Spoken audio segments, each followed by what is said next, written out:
দুটি রাজনৈতিক দল, একটি দল বড়, আরেকটি দল তাদের বাচ্চা। আমি নাম বলতে চাই না। একটি হলো বাচ্চা, আরেকটি বড়।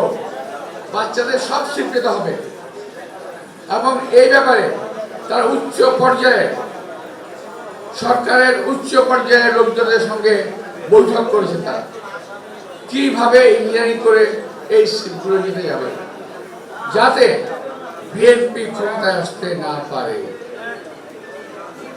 এবং যাতে এই ধরনের লোকগুলো সেই মূল এবং তার বাচ্চা তারা যেন ক্ষমতায় আসতে পারে এই প্রক্রিয়া তারা চালিয়ে যাচ্ছে। আপনি খেয়াল করে দেখেন এদের নির্বাচনী প্রক্রিয়া এবং প্রচারণা অত্যন্ত দুর্বল, নাই বললেই চলে। তারপরেও তারা হুঙ্কার ছাড়ে তারা এই ক্ষমতায় যাবে, তারাই জিতবে, তারাই দেশ চালাবে। কি করে সম্ভব যদি নির্বাচন ইঞ্জিনিয়ারিং না করে তারা? আমি মনে করি আমার দল এবং দেশবাসী এটা বিশেষভাবে নজর দেবেন। আমাদের নেতা এবং কর্মীরা বিশেষভাবে নজর দেবেন কোন রকম ইঞ্জিনিয়ারিং করতে যেন না পারে।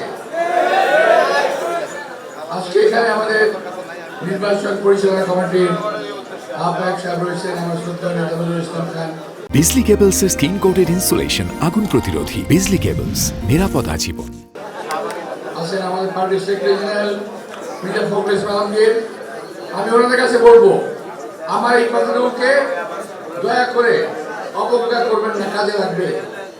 যদি কথাটা শোনেন কাজে লাগবে, না শুনলে কিন্তু ক্ষতি হয়ে যাওয়ার সম্ভাবনা আছে।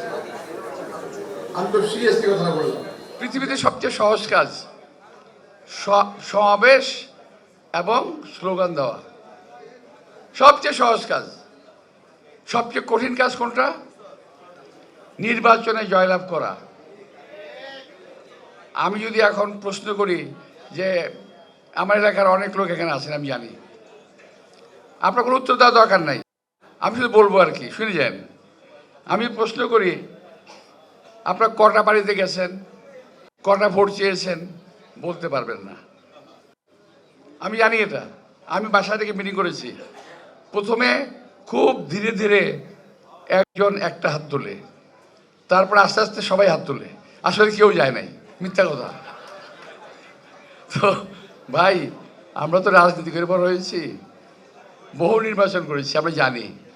তবে হ্যাঁ, 17-18 বছরের নির্বাচনের কোনো প্র্যাকটিস আমাদের নাই, ফলে এটা হতেই পারে।